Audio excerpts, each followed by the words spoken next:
1984. Je suis venu au Maroc le 12 mars 2004. Quand je suis venu, j'ai été accueilli par un ami, par le frère à un ami qui s'appelle Kamara Lamine aussi. Il vit au Maroc, il était footballeur. C'est ce dernier qui m'a reçu à Rabat. Et quand je suis venu, il faut le reconnaître, 3 mois, parce que moi étant guinéen, quand tu viens, tu as 3 mois. Donc 3 mois, le cachet est en cours. Tu n'as aucun problème avec la police ni la gendarmerie. Donc les 3 mois sont écoulés. Ça a coïncidé aussi que mon frère, qui m'a hébergé, Lamine Kamara, il n'avait pas aussi de club. Il a été rejeté par son club. Donc un beau jour, il m'a dit, bon petit, franchement, actuellement les choses ne vont pas bien chez moi. Donc on m'a conseillé d'aller dans un endroit qui s'appelle la forêt. Et je dois dire, moi, en venant en quittant en Guinée, je n'avais aucune idée comme quoi il y a des enclaves de Ceuta et de Melilla où on peut facilement rentrer en Europe. Je n'avais aucune idée. Mais pourquoi cela? Et c'est la raison même qui pousse des centaines de migrants à aller dans la forêt. Je suis venu ici, les 3 mois sont écoulés. Quand les 3 mois sont écoulés, ta vie est exposée. Donc tu es dans une situation de vulnérabilité. À chaque fois, c'est la police. Et du coup, on vous dit, il y a un endroit où tu peux passer 6 mois, une année, voire 2 ans, mais tu vas rentrer en Europe. Et là-bas, l'endroit là, dans ces enclaves, je veux dire, dans les forêts là, tu n'as pas de loyer à payer ni l'électricité. Donc, un beau jour que tu peux rentrer, c'est pourquoi des centaines de migrants se retrouvent là-bas. Donc, moi j'ai fait 18 mois dans la forêt de Ceuta, dans la forêt de Belounes, près de Ceuta. Donc 18 mois, je n'ai pas eu la chance. Et du coup, le septembre 2005, on a fait une tentative d'attaque massive. Ceux qui ont eu la chance, ils ont rentré. Ceux qui n'ont pas eu la chance, comme nous, on a été refoulés tous au désert. Donc, on a fait un mois. Du désert jusqu'à Rabat, on a fait un mois. Ça a coïncidé à un mois de Ramadan. On a marché à pied pendant un mois. Donc, arrivé du coup, on a trouvé que les amis ont commencé à élaborer une association, à constituer une association du nom du Conseil des migrants sous la prévoyance de 16 Noël, le responsable de SOS Migrants, qui se trouve à Bruxelles. Donc, je n'ai pas attendé. Quand je suis venu, Placide m'a contacté. Placide, c'était le premier président du Conseil des migrants. J'étais avec lui dans la forêt. Il m'a conseillé qu'il y a une structure qui est créée suite aux événements de Ceuta et Melilla. Donc j'ai été au cœur de l'événement. Donc je n'ai pas retardé à entrer dans cette structure qui s'appelle le Conseil des migrants. Je suis rentré, mon premier poste était le chargé des affaires communautaires. Et puis en 2009, j'ai été président. Aujourd'hui, je suis son coordinateur. Donc voilà un peu comment je suis rentré au Conseil des migrants. Donc en 2012, j'ai eu un problème. J'ai été arrêté le 20 novembre. Le 20 novembre, j'ai fait une formation à l'IFAD, Institut de formation pour les agents de développement. À 10h, c'était le samedi à 10h, j'ai reçu un message de la part d'un ami qui milite aussi dans le Conseil des migrants. Il me disait, Kamara, il y a eu arrestation de migrants qui se trouvent dans les situations régulières dans le quartier des I5. Donc j'avais le testo là, je suis rentré. Comme je suis membre aussi, je suis membre de l'AM de la section immigration. Donc, M. Belfried, c'était à 20h, M. Belfried m'a appelé, le président de l'AMDH. Il m'a dit, Kamara, je veux que tu me déposes, tu me fais le rapport suite aux arrestations qui s'est passées la semaine dernière à Takadou, parce qu'il y a eu arrestation. Donc, on a déporté les frères à Ouzda, d'autres ont perdu leur argent, d'autres leur portable. Donc, il m'a demandé de faire le rapport, là, c'était le samedi, et de déposer ça le dimanche. Donc, comme je venais de sortir de la formation, j'ai dit que je suis fatigué, mais je peux faire ça le lundi. Il dit, ok Kamara, donc le lundi on se va au siège. Mais étant président, j'ai voulu lui faire honneur. Donc je me suis mis à table, j'ai rédigé cela. Dans 30 minutes, j'avais fini le rapport là. Donc ce jour même, ça a considéré que j'avais une petite réception. Du coup, les amis ont commencé à venir, on était dans la fête. Donc, du coup, il y avait la boisson, on s'amusait. Du coup, je suis sorti prendre un ami qui ne connaissait pas chez moi. Je me suis rencontré avec 4 flics qui m'ont encerclé. Nous sommes à la recette des Africains qui vendent de la drogue. La question m'a semblé bizarre, je n'ai pas répondu. Ils m'ont intimidé, c'est la police qui te parle. Je dis, s'il vous plaît, monsieur, moi je n'ai aucun rapport avec ce que vous venez de me dire là. Donc du coup, ils ont commencé à me fouiller. Où tu loges? Par peur, j'ai dit non, je ne suis pas dans le quartier. J'ai donné un autre quartier. Il y a un monsieur qui me connaissait. Lui me connaît, il me dit non, non, je le connais. À chaque fois, il est là avec les blancs, il ne sait pas qu'est-ce qu'il fait. Donc ils m'ont fouillé, ils ont pris mon calepin. Dans le calepin, dans mon bureau, je vais dire, il y a un reçu. Ce reçu-là, c'est reçu de pressing. Donc le quartier est mentionné, ils ont dit, oh, ok, tu es dans le quartier. Donc du coup, ils ont compris que je suis dans le quartier, ils m'ont intimidé. Le monsieur là connaissait ma maison, ils m'ont pris ma clé, ils sont venus, ils ont ouvert ma porte. Ils sont rentrés, ils m'ont laissé, ils étaient 4, 3 sont rentrés. Ils ont commencé à fouiller chez moi, les amis étaient dedans, ils ont tapé, les amis ont ouvert la porte. Moi, je suis à l'extérieur avec un flic qui me posait des questions sur mon activité. Et puis le gars, il est rentré. Ils ont fouillé. 10 minutes après, ils m'ont fait rentrer. Camara, viens là. On a des séries de questions à te poser. Tu peux prendre place. Je me suis assis. Ils ont commencé à me poser. Camara, dis-moi, tu as tous les documents sur toi. Qu'est-ce que tu fais avec tous ces documents-là? Regarde, rapport de GADEM, rapport de l'AMDA. Tu fais quoi au juste? Il dit non, monsieur, moi je milite dans une association qui revendique le droit des migrants au Maroc. Cette association a vu le jour depuis le 10 novembre 2005. En même temps, je suis membre de l'AMDA, section immigration. C'est quoi GADEM? GADEM, c'est une association de droit marocain qui s'appelle Groupe antiraciste pour la défense des migrants. Quoi? Il y a ces salauds de GADEM là. Dans quel pays où il n'y a pas de racisme? Il dit, mon frère, monsieur chef, je n'ai aucun rapport avec cela. Ça, c'est une association de droit marocain. Donc moi, je ne suis même pas membre. Mais c'est une association quand même qui lutte contre le racisme au Maroc. Donc du coup, ils m'ont pris de la bouteille là, ça ce n'est rien, tu es un étranger. Mais ce rapport-là, j'ai pris le rapport que je devrais déposer à l'AMDA. Donc dans ce rapport, tout était mentionné dedans. S'ils rentrent chez les subsahariens, comment ils volent, comment ils vous pillent. Tout était dedans. Puis ma chambre a été complètement dévastée. Et j'ai perdu une somme de 10 800, 4 200 euros. L'argent là, c'était pas pour moi. C'était un frère qui fait le commerce. Il m'a confié l'argent le vendredi. Donc le samedi, les flics là sont tombés sur moi. Ils ont pris l'argent là. Donc voilà un peu comment c'est passé suite à mon arrestation. Donc je joue de mon âge jusqu'à maintenant. Avec l'aide des associations, il y a eu pas mal de mobilisations de l'Europe, des États-Unis, du Maroc, de l'Afrique subsaharienne aussi. Les jeunes se sont mobilisés. J'ai bénéficié d'une liberté provisoire jusqu'à maintenant. Mon procès est en cours. Donc le 19 de ce mois, je dois aussi me rendre en cours. Jusqu'à présent, ce n'est pas encore fini. Je souhaite que cette fois-ci, que ce soit la dernière, quoi. Le Conseil des migrants n'est subventionné dans aucune ONG. Depuis 2010, quand même, nous avons élaboré un projet de logement d'urgence. Ce projet est entièrement financé par la Caritas Maroc, franchement parlant. Logement d'urgence, par exemple, on a 3 chambres de quartiers différents. Donc les migrants qui viennent d'arriver, ils ne sont pas où aller, on les loge momentanément. S'ils sont malades, Caritas nous appelle. On les aide, on fait les accompagnements. Ils sont là-bas 2 semaines. D'autres qui viennent de l'autre ville aussi, pour des raisons administratives, ils logent là-bas. Et une semaine, 2 semaines au maximum. Et puis ils rentrent. On n'a pas de soutien. Et les leaders aussi, les leaders communautaires, il y a pas mal d'intimidation. Et nous ne bénéficions pas de sécurité, de garantie, quoi. Donc nous faisons cela, franchement, c'est le pur bénévolat, je vais dire. Entre les Marocains et nos subsahariens, qui doivent faire un effort. Je dois répondre à la même question qui aurait été donnée à un journaliste français qui avait interviewé le fait à Sandé, en disant entre eux, les Français et les Marocains, qui doivent faire un effort. Je vois que c'est les Marocains qui doivent faire un effort pour nous accepter, pour nous comprendre réellement. Parce que moi, aujourd'hui, j'ai eu la chance de venir au Maroc. C'est ce qui se passe ici. Je connais un peu la culture, les coutumes marocaines. Je crois que c'est aux Marocains maintenant de renverser la vapeur. Parce que tout un chacun n'a pas eu la chance de voyager.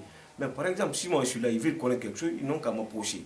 Je crois que c'est à eux de faire un effort pour connaître mieux, pour nous connaître mieux. Et quand vous parlez de l'interculturalité, nous faisons beaucoup de choses. Les ONG aussi, ils font beaucoup de choses. Mais je pense que franchement, le Maroc ne bénéficie pas beaucoup des subsahariens. Par exemple, si vous prenez, je ne suis pas contre si le Maroc refoule, parce que le Maroc, comme tout un pays, a des règles, a une constitution. Mais je préfère que ceux qui se trouvent dans les forêts, s'il y a des rafles, qu'ils le refoulent. Mais ceux qui sont dans les cités, dans les grandes villes quand même, parmi nous, il y a les anglophones qui parlent mieux l'anglais.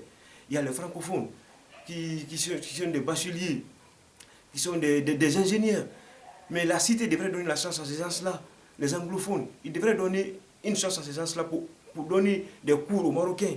Ça allait être profitable. Vous voyez? Donc il doit faire beaucoup de choses. Il doit nous approcher.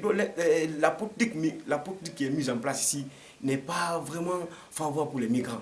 Nous ne bénéficions rien. Soins hospitaliers, nous ne bénéficions pas. Et la couverture sociale, nous ne bénéficions pas.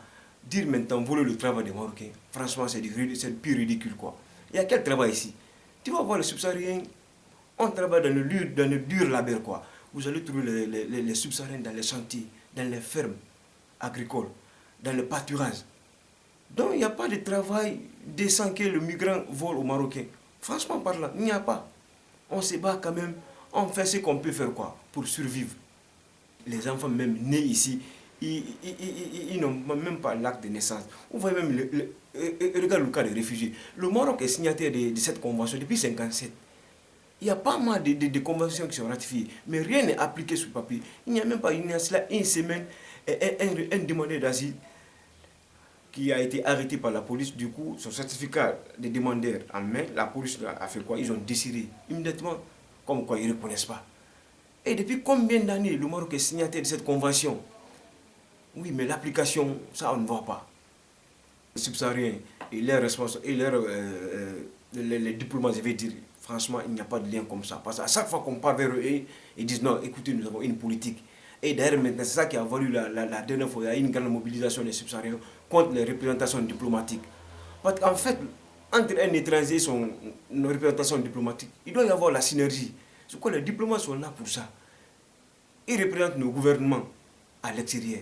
Mais franchement, il n'y a pas une synergie entre les ressortissants et les représentations diplomatiques.